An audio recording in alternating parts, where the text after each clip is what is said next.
Hello বন্ধুরা, welcome back to our channel Ritam বৃষ্টি। আশা করছি তোমরা সবাই খুব ভালো আছো, আমরাও ভালো আছি। এখন বাজে সকাল 7টা, আমি ঘুম থেকে উঠে পড়েছি। আর দেখতেই পাচ্ছ হলুদ বাটা, তার মানে বুঝতেই পারছো আজকে সরস্বতী পুজো, তার সাথে সাথে প্রজাতন্ত্র দিবস। তো তোমাদের সরস্বতী পুজোর প্রজাতন্ত্র দিবসের অনেক শুভেচ্ছা। সকাল সকাল ভালো করে হলুদ বাটা দিয়ে স্নান করে আমি চলে এসেছি ঠাকুর ঘরে। এসেই আমি ফলগুলো কেটে নিয়েছি, আর বাকি সমস্ত গোছগাছ কিন্তু মা করেছে। আর এখানে আছে আমাদের মা সরস্বতী, দেখো মুখটা কি মিষ্টি। এই মিষ্টি ঠাকুরটা কিন্তু আমরা এনেছি আমার এক কাকি শাশুড়ির থেকে, মানে কাকিমুনি গত 2 বছর থেকে লক্ষ্মী ঠাকুরটা সরস্বতী ঠাকুর বানাচ্ছে, তো সেই কাকিমুনির থেকেই নেওয়া। আর এই যে আমাদের ঘরের যে ডেলি পুজো হয়, নিত্য পুজোর ঠাকুরগুলো, তো এসে দেখি মা ঘরে পুজোও দিয়ে দিয়েছে। এখন শুধু অপেক্ষা কখন পুরোহিত মশাই আসবে, পুজো হবে আর আমরা একটু ঘুরতে বেরোবো। আর এখানে আছে ফুল বেলপাতা, মানে পুজোর ফুল বেলপাতা। তো তোমরা আমার লক্ষ্মী পুজোর ব্লগে দেখেছিলে যে আমাদের ঠাকুর ঘরের কাজ চলছে, মানে ঠাকুর ঘর রং করা ছিল না, প্লাস্টার সম্ভবত করা ছিল না। তো আগের বছর এপ্রিল মাসে কাজ কমপ্লিট হয়েছে, তোমাদের সাথে শেয়ার করা হয়নি, তাই ভাবলাম আজকে সরস্বতী পুজোর ভিডিওতেই তোমাদের সাথে শেয়ার করে দিই। তো তোমরা দেখে জানিও কিন্তু কেমন হয়েছে আমার ঠাকুর ঘরটা।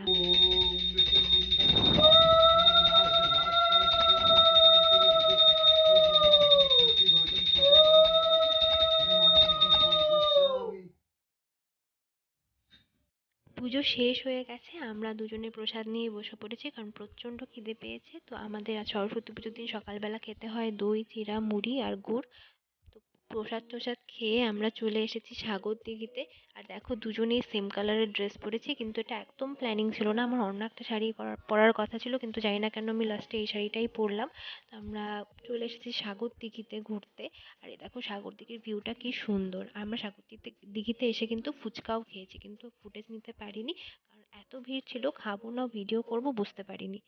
আর আমরা ভেবেছিলাম বাইরে খাওয়া দাওয়া করে আসবো, কিন্তু রেস্টুরেন্টগুলোতে এত ভিড় ছিল যে ওখানে মানে কখন অর্ডার দেবো কখন খাবো তার ঠিক নেই। আর যেহেতু বাড়ি ফিরতে হবে, বাইকে এসেছি, ঠান্ডা লাগবে, তাই বাড়ি চলে এসেছি। এসে ভাবলাম একটু চা বানিয়ে নিই, আর ও বললো যে চা খাবে। আর ঠান্ডার দিনে কিন্তু চা খেতে বেশ ভালোই লাগে, তাই আমি এখন চা বানাচ্ছি, দুজনে মিলে চা খাবো। আর আমি কিন্তু ভীষণ চা প্রেমী মানুষ। আমার মতন যারা তোমরা চা প্রেমী মানুষ আছো অবশ্যই কমেন্ট করে জানিও। আর আমি চায়ে একটু এলাচ আর আদা দিয়ে খেতে ভালোবাসি, কিন্তু আজকে আদাটা স্কিপ করে দিলাম। আর আমি চায়ে গরুর দুধ দিয়ে খেতে পারি না, আমি লিকুইড যে আমুলের যে লিকুইড দুধ আছে সেটা দিয়ে চা বানিয়ে খাই। তো চলো চাটা বা হতে থাকুক, মানে দুধটা ফুটতে থাকুক, আর এদিকে আমার মুখটা দেখো কতটা ডাল লাগছে, ভীষণ টায়ার্ড লাগছে আমাকে। তো আমাকে দেখাতে দেখাতে এদিকে চা ফুটে এসেছে, এখন চাটা জাস্ট কাপের মধ্যে নামিয়ে নিয়েই গরম গরম চা খাবো ঠান্ডায়। ব্যাপারটা কিন্তু দারুণ লাগছে, তাই না বলো? তো চাটা নামিয়ে নিয়েছি, আর তোমরা দেখলে আমি কিন্তু চাতে চিনি দিলাম না। আমি চিনি দিয়ে চা খেতে পছন্দ করি না, আমি কিন্তু গুড় দিয়ে চা খাই। তো তোমরা যারা গুড় দিয়ে চা বানাওনি, মানে ট্রাই করোনি, একবার ট্রাই করে দেখতে পারো, দারুণ লাগে। তোমরা পতঞ্জলির যে ডাস্ট গুড়টা আছে সেটা দিয়ে একবার ট্রাই করে দেখো, দারুণ লাগবে। আর আমার মনে হয় যে চিনি দিয়ে চা খেলে না আমার হেয়ার ফল হয়, তো আমি চিনি দিয়ে চা খাই না। তো চা নিয়ে আমি চলে এসেছি ঘরে, এসে দেখি প্রীতম গেম খেলছে, আর আমি ওকে চা দিয়ে রেখেছি, ও কিন্তু সেটা বুঝতেও পারেনি, মানে গেমের মধ্যে একদম ও মগ্ন হয়ে আছে, মানে ধ্যান জ্ঞান কিছুই নেই বাইরের দিকে। তো যাই হোক, আমিও চুপচুপ করে একটা ভিডিও করে রেখেছি, আর আমি পেছনে বসে বসে চা খাচ্ছি। আচ্ছা, আমি চিনি দিয়ে চা খাই না জন্য তোমরা আবার কিন্তু ভেবো না আমার ডায়াবেটিস বা সুগার আছে, সেরকম কিছুই নেই। আমার চিনি দিয়ে চা খেতে ভালোও লাগে না, আর আমার মনে হয় বেশি চিনি খেলে আমার হেয়ার ফল হয়, তো আমি চিনি খাই না। তো যাই হোক, এখন আমি চা খাই। আর দেখো আমাকে না ভীষণ টায়ার্ড লাগছে, তো ভাবছি যে চাটা খেয়ে একটু রেস্ট নেব, হয়তো একটু ঘুমিয়েও পড়তে পারি। তো যাই হোক, চাটা কিন্তু দারুণ হয়েছিল।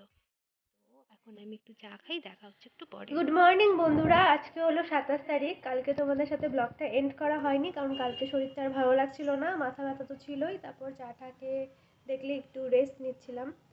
দেখলে মানে বললামই তোমাদের রেস্ট নেব, তো রেস্ট নিতে নিতে দেখছি শরীরটা ভালো লাগছে না, তাই আর ব্লগ করিনি, ভিডিও করিনি, কিছুই করিনি, ঘুমিয়ে পড়েছিলাম।